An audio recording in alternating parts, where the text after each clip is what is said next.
Olá a todos, meu nome é Marília Lacerda, eu sou aluno de mestrado na Universidade Federal de Minas Gerais, eu sou no segundo ano de curso e o projeto no momento encontra-se em andamento na fase da coleta de dados para obtenção dos resultados.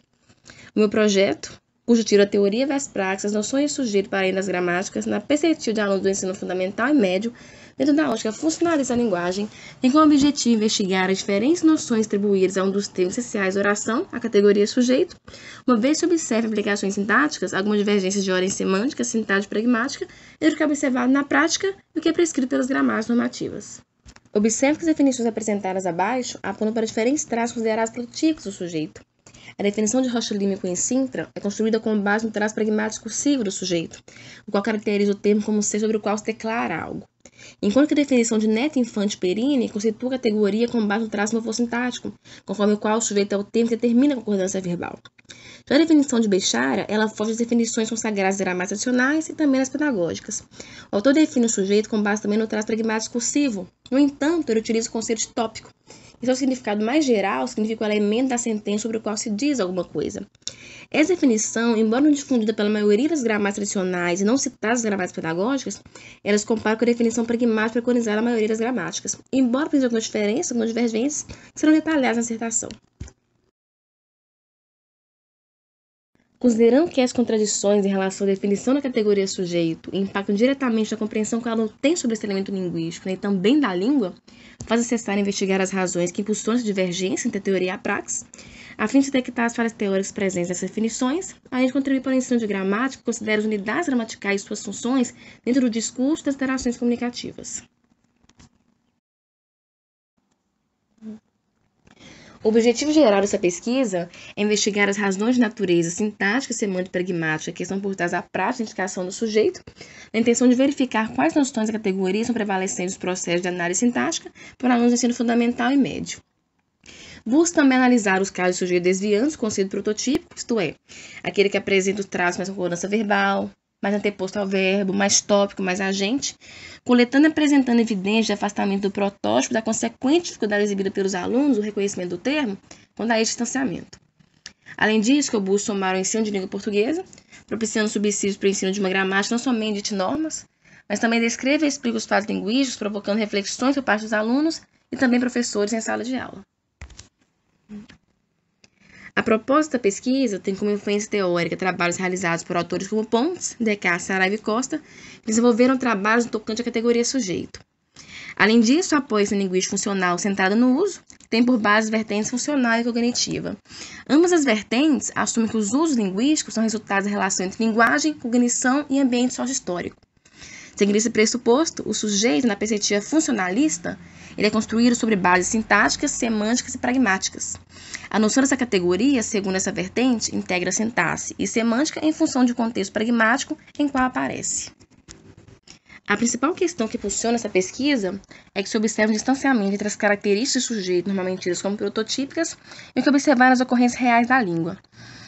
A ideia desse projeto, dessa pesquisa, surgiu dentro do contexto de sala de aula, no meu contato com a escola, desde o período dos meus estágios até as minhas experiências como professora. Eu observei, ainda observo, uma dificuldade muito grande dos alunos em compreender as noções de sujeito e utilizá-las na prática pedagógica em conteúdos escolares que envolvem análise sintática, especificamente a própria identificação do sujeito. Essa variedade, de definição de conceitos que as gramáticas apresentam em relação ao termo, ao invés de facilitar, elas acabam dificultando o entendimento do aluno, até mesmo do próprio professor na transmissão desse conteúdo, né? Porque a noção de sujeito ela não é apenas gramatical, como é exibida nas gramáticas normativas. A compreensão e identificação do sujeito também é fedida ao discurso, também engloba contextos pragmáticos, né, indo além do domínio da sentença. Nesse contexto, observa-se que quanto menos prototípico é o sujeito, maior a dificuldade do aluno em identificá-lo na oração. Algumas hipóteses iniciais foram levantadas na elaboração do projeto, sendo que algumas delas foram testadas pelos resultados parciais obtidos até o momento. A primeira hipótese é de que em processo de análise sintática, o traço mais severo em comparação aos outros é o menos adotado na identificação do sujeito, especialmente quando se trata de uma estrutura com sujeito oculto, residencial, em que grande parte não há por parte do aluno o estabelecimento de uma correlação entre a forma do verbo e o pronome pessoal do caso reto implícito representante do sujeito. A segunda hipótese é de que parece haver uma maior inclinação para o traço mais anti, indicador da posição pré-verbal do sujeito. Em frase de estrutura VSO ou OVS ou então VS, os alunos aparentam ter mais dificuldade na identificação do termo, tendendo a classificar como sujeito o termo que atua como objeto ou adverbial, por considerar a estrutura canônica da oração e não reconhecer a corrente de inversão sintática dos termos. A terceira hipótese é de que se pressupõe que o traço tópico, mais top, de natureza pragmática, seja o mais dotado pelo aluno, por considerar, assim como a maioria das gramáticas preconiza, sujeito como o termo da oração sobre o qual se faz uma declaração. Em direção a essa lógica, supõe-se que o aluno tende a desconsiderar todos os outros traços prototípicos do termo, o que faz, inclusive, com que em orações com verbos impessoais, o aluno equivocadamente identifique uns constituintes que atuam como sintagma nominal como sujeito. Ressalto que as hipóteses foram levantadas com base em minhas observações em sala de aula, e em minha experiência como professora. A metodologia utilizada para a obtenção dos dados e dos resultados é um questionário online, contendo orações de diferentes estruturas, onde se contempla os sujeitos mais prototípicos e outros com sujeitos menos prototípicos. O questionário está sendo aplicado aos alunos das escolas contatadas nas turmas de 8º e 9º anos do ensino fundamental e do 1º e 2º anos do ensino médio. As orações do questionário foram retiradas de trechos reais de fala encontrados na internet e em sites midiáticos. Cada sentença de atividade vem acompanhada de 2 passos. Um em que o aluno deverá citar o sujeito da sentença, caso haja, e outro no qual o aluno deverá justificar as razões que o levaram a classificar determinado termo como sujeito, caso tenha identificado. Além do questionário aplicado aos alunos, há também um questionário destinado aos professores, constituído de perguntas concernentes a sua prática pedagógica, metodologias empregadas em mediação no conteúdo sobre a categoria sujeito e o contexto de aprendizagem por parte dos alunos. A análise desse questionário tem o intuito de investigar qual das noções de sujeito, sintática, semântica ou pragmática é a mais trabalhada em sala de aula pelos professores e se a definição prototípica do sujeito é trabalhada pelos docentes. Além disso, busco verificar quais questionamentos e as dificuldades mais recorrentes que os alunos apresentam sobre a definição e identificação do sujeito. Após a formação de um corpo, será feito o exame de cada análise do sujeito feita pelos alunos e as justificativas dadas, buscando aferir quais critérios sintáticos, semânticos e pragmáticos foram utilizados na identificação do sujeito e se há uma coerência entre a escolha do termo e a justificativa dada. Em seguida, será feita a separação das respostas de acordo com a igualdade dessas.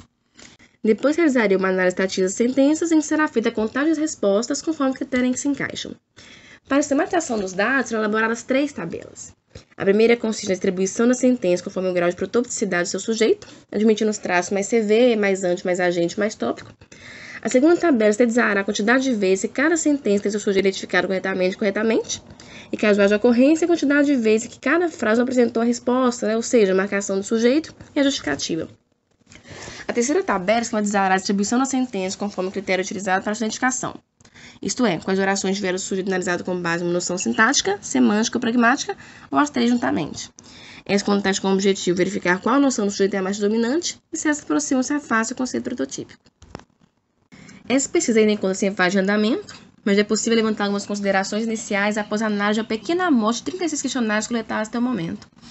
Como já era previsto, é possível concluir até então que sintagmas sujeitos que manifestam todas ou a maior parte dos traços prototípicos da categoria são mais facilmente identificados na oração por não apresentarem traços desviantes das definições canônicas do termo. Os alunos apresentam mais dificuldade em identificar o sujeito quando ele apresenta o distanciamento do protótipo. Além disso, observa-se uma predominância do uso da noção pragmática do sujeito em relação às noções morfossintática e semântica, sendo que o traço mais concordância verbal é adotado com mais frequência que o traço mais agente, principalmente em orações com sujeito oculto.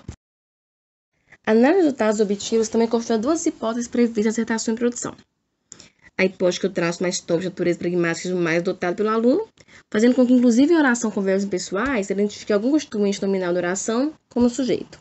De fato, o traço mais tópico é o mais dotado pelo aluno, inclusive em orações sem sujeito. A ideia de que o sujeito é o elemento da oração sobre o qual se forma alguma coisa é muito recorrida pelo aluno para identificar a referência do verbo. Porque grande parte dos formandos utiliza aquele macete de fazer a pergunta para o verbo, né? O que ou quem, para identificar o seu sujeito, identificar o referente. Neste caso, o aluno considera a relação referencial entre o predicado e o sujeito, ou então entre o verbo e o sujeito. Porém, o aluno identificar o referente errado do verbo por entender que a informação se direcionava a um termo que não sujeito na oração. Isso é muito comum, nem na análise sintática dos alunos. Outra hipótese comprovada é de que parece haver uma maior inclinação para o traço mais antes, o traço mais anteposto ao verbo, ao identificar o sujeito. Em frase concorrente de inversão sintática, os alunos aparentam ter mais dificuldade de identificação do termo, tendendo a identificar de forma errada na oração. Em frases nas quais o sujeito ele se encontra posicionado após o verbo sem presença de complemento verbal, a tendência de que o aluno não identifique o sujeito na sentença, considerando como inexistente, ou então como sujeito não expresso, ou seja, oculto ou determinado. É provável que a dificuldade ela se dê à posição pós-verbal do sujeito, acompanhada da ausência de complemento verbal. Como na antes do verbo constitui natureza substantiva, fazendo o papel de objeto, o sujeito, por estar na posição que geralmente complemento ele se encontra, ele se aloca, o sujeito acaba assumindo características de estado de objeto, levando a não achar que o sujeito é complemento verbal e por isso ele não consegue identificar o elemento na sentença. Em relação à hipótese de que em processo de análise sintática o traço mais severo, mais concordância verbal em relação aos outros é o menos da identificação do sujeito, especialmente quando se trata de uma estrutura com sujeito oculto, elas não se confiam pela análise dos dados colhidos até o momento. A previsão era de que grande parte dos alunos não fazem a correlação entre a desinência do verbo e o sujeito. Porém, os dados revelam que a noção morfossintática do sujeito é a segunda mais utilizada pelos alunos para identificar o termo. Além disso, em orações cujo sujeito é oculto, o traço de concordância verbal ele tende a ser o mais lembrado pelos alunos para identificar o constituinte. Este gráfico representa a frequência e quantidade com que cada noção do sujeito aparece dados pelos alunos para justificar a escolha do sujeito. Como vocês podem observar, em um total de 450 justificativas, 117 relações com a noção pragmática do sujeito, 62 com a noção morfossintática e 32 com a noção semântica. Entre as outras 240 justificativas, 10 fazem referência ao traço mais antes, que é uma noção sintática, o que significa que a ideia do sujeito como termo que antecede o verbo também é considerado identificar o sujeito na oração, embora com menos regularidade. Das 450 justificativas, 230 não se configuram como noção de sujeito, então por isso o gráfico 1 ele foi construído considerando um total de 221 justificativas e não de 451. Bom, como dito anteriormente, essa terceira quando você faz agendamento, e por isso conclusões levantadas até agosto preliminares, você pode sofrer mudanças. Ressalto que mais dados sendo colhidos e em breve conseguirei apresentar os resultados definitivos. Muito obrigado pelo seu interesse neste vídeo e espero poder contribuir com outras pesquisas. Até mais!